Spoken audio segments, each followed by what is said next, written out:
أسمو وأجتاز السماء جلالا، فأزيد أسراب الغيوم جمالا، وألون الدنيا بأجمل بسمة، وأكون للخير العميم مثالا.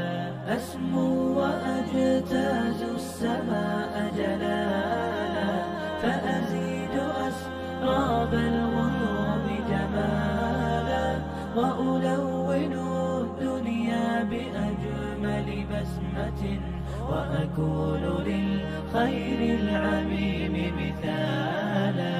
وأراقب الرحمن جل جلاله، وتقدست أسماؤه وتعالى، وأكون للوطن الحبيب مشيدا أنمى إليه.